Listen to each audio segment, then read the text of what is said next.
ఇన్ని చెప్పినారు మీరు. ఫైన్ మార్నింగ్ నిన్న ఉదయం అమెరికాలోనే ఈ కేసు నమోదైతే మీరు చెప్పిన మాట ఏంది? దీంట్లో అమెరికాలో కేసు నమోదైంది. 1750 కోట్ల రూపాయలు జగన్మోహన్ రెడ్డికి లంచాలు ఇచ్చినట్టు జగన్మోహన్ రెడ్డి పేరుతో కేసులో ముద్దాయి పేరు ఉందని చెప్పినారు. అంటే అమెరికా పోలీసులకు కానీ అమెరికా వారికి కానీ సంబంధించి దొరికినటువంటి డిస్కులు కానీ ఏమైతే వాళ్ళ దగ్గర ఉన్నాయో సాక్ష్యాలు, దాంట్లో జగన్మోహన్ రెడ్డి పేరు ఉందని చెప్పి మాట్లాడినారు మీరు. అసలు ఆదానికి దీనికి ఏం సంబంధం అంటే, ఆదాన్ అనే ఒక వ్యక్తి అమెరికాకు సంబంధించినటువంటి బ్యాంకుల ద్వారా రుణాలు తీసుకున్నాడు. 20,000 కోట్లు 8,000 కోట్లు వేల కోట్ల రూపాయలు రుణాలు తీసుకున్నాడు అమెరికన్ బ్యాంక్స్ ద్వారా తన వ్యాపారాలకు. తీసుకున్న డబ్బును సక్రమంగా చెల్లించకపోతే దానికి సంబంధించినటువంటి కేసు. యా నుంచి యాడికి తీసి బోడిగుండుకు మోకాలకు ముడేస్తున్నారు. ఆదాన్ అనే వ్యక్తి అమెరికా బ్యాంకుల ద్వారా రుణాన్ని 20,000 కోట్ల రూపాయల రుణాన్ని తీసుకొని సక్రమంగా బ్యాంకులకు చెల్లించినప్పుడు ఉండబడిన ఆ సంస్థలు, అమెరికన్ సంస్థలు ఏవైతే ఉన్నాయో దానికి సంబంధించిన వ్యవహారము. కేసు పెట్టుకోవాలంటే మేము రుణం ఇచ్చినాం, రుణం ఇయ్యలేదని చెప్పి దానికి సంబంధించిన కేసులు ఆ బ్యాంకులు, అమెరికా ప్రభుత్వము, ఆదాని వాళ్ళకు సంబంధించిన అంశం. కేంద్ర ప్రభుత్వానికి ఏం సంబంధము? కేంద్ర ప్రభుత్వం నుంచి మేము తీసుకుంటే మాకేం సంబంధము? దాంట్లో జగన్మోహన్ రెడ్డి పేరుందని చెప్పి మీరు మాట్లాడితే నిన్న ఛార్జ్షీట్ వేసినారు. అదే అమెరికాలోనే ఈ విద్యుత్ కొనుగోళ్లకు సంబంధించిన ఆదాని విషయానికి సంబంధించి అమెరికా పోలీసులు అమెరికా కోర్టుకు ఛార్జ్షీట్ వేసినారు. ఛార్జ్షీట్ వేయడం అంటే ప్రజలారా, ఒక కేసుకు సంబంధించిన సంపూర్ణమైనటువంటి పూర్తిగా ఇన్వెస్టిగేషన్ చేసి నేరం ఎవరు చేసినారు, ఎవరి ద్వారా జరిగిందని ఎంత సమాచారాన్ని పొందుపరిచి ఒక నివేదికను కోర్టుకి ఇస్తారే దాన్నే ఛార్జ్షీట్ అంటారు. ఆ ఛార్జ్షీట్లో నిన్న ఏముందనేది అటార్నీ జనరల్ రోహిత్ నేను స్టేట్మెంట్ ఇచ్చినాడు భారతదేశ ప్రజలందరినీ ఉద్దేశించి. అందులో ఏమి ఉందంటే, ఎక్కడే కానీ వైఎస్ జగన్మోహన్ రెడ్డి గారి ప్రభుత్వము లేదు, జగన్మోహన్ రెడ్డి గారి పేరు లేదు. అసలు జగన్మోహన్ రెడ్డి గారి పేరు కాదు కదా, ఏ వ్యక్తి పేరు లేదు. దాంట్లో స్పష్టంగా ఉండబడింది ఏంటంటే, ఆయన చెప్పినది, అటార్నీ జనరల్ చెప్పినది, మాజీ రోహిత్ గారు చెప్పినది ఏంటంటే,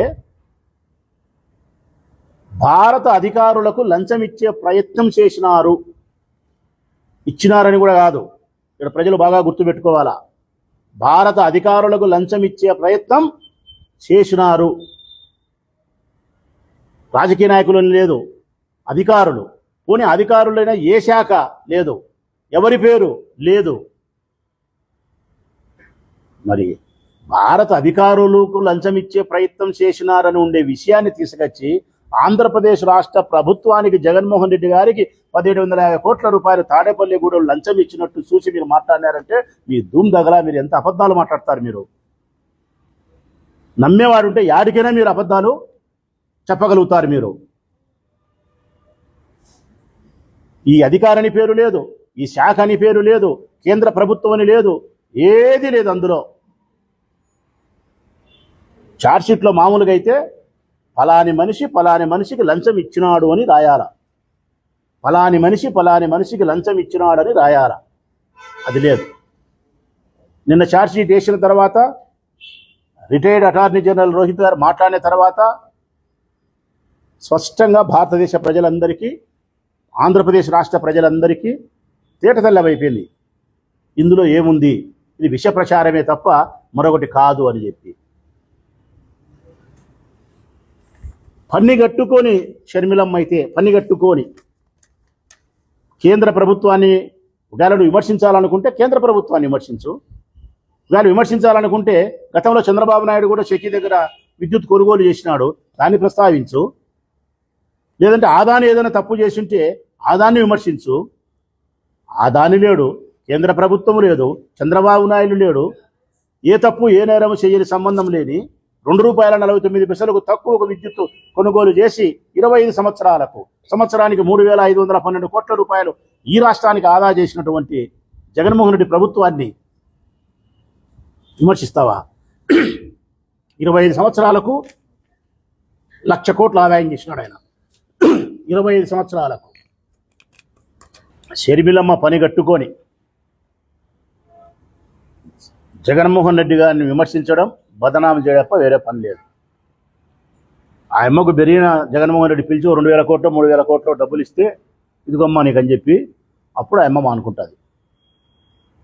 ఆ అమ్మకు 2,000 కోట్లు 3,000 కోట్లు ఇచ్చేంత వరకు జగన్మోహన్ రెడ్డి పని విమర్శలు చేస్తానంటుంది.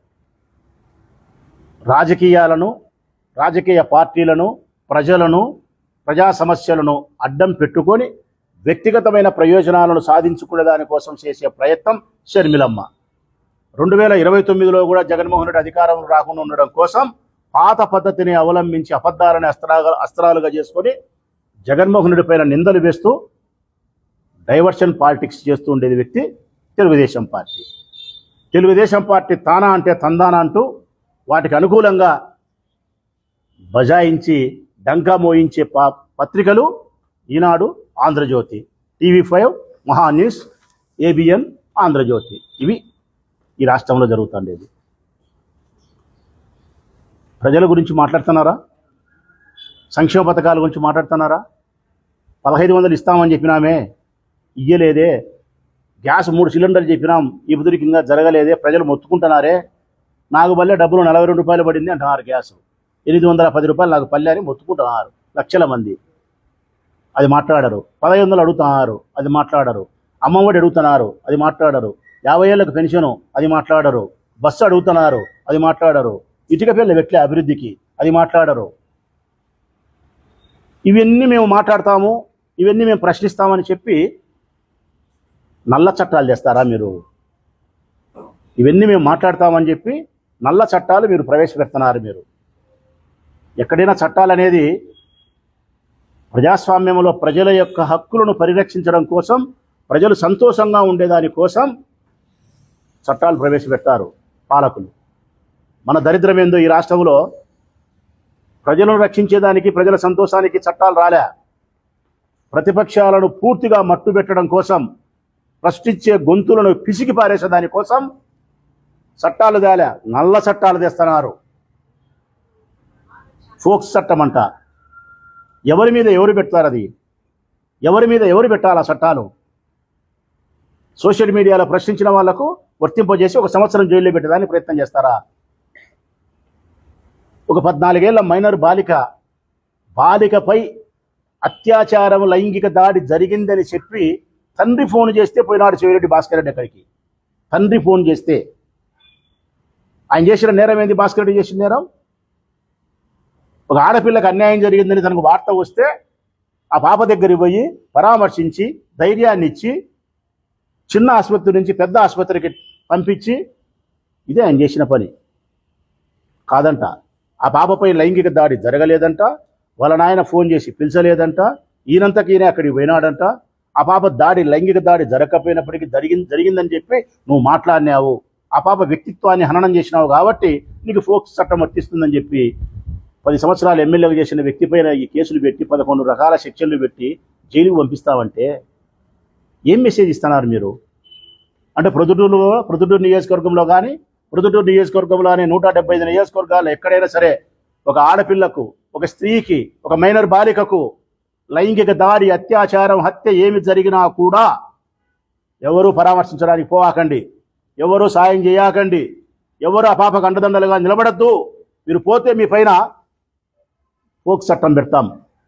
మా ప్రభుత్వంలో ఈ నేరాలు జరుగుతున్నాయని చెప్పి మమ్మల్ని చెడ్డగా అంటారు కాబట్టి మీరు అట్లా అనకుండా ఉండేదానికోసమే ఈ చట్టాలు తీసుకొచ్చినాం. ఏం మెసేజ్ ఇస్తున్నారు మీరు? అంటే ప్రొద్దుటూరులో ఏ అమ్మాయికైనా అన్యాయం జరిగితే ఇక రాచమల్లు అనేవాడు కానీ, వేరే కౌన్సిలర్ కానీ, ఎంపీటీసీ కానీ, జెడ్పీటీసీ కానీ, మానవత్వం కలిగిన ఏ ప్రజలు కానీ అక్కడికి పోకూడదు, ఎవరు పరామర్శించకూడదు, మాట్లాడకూడదు.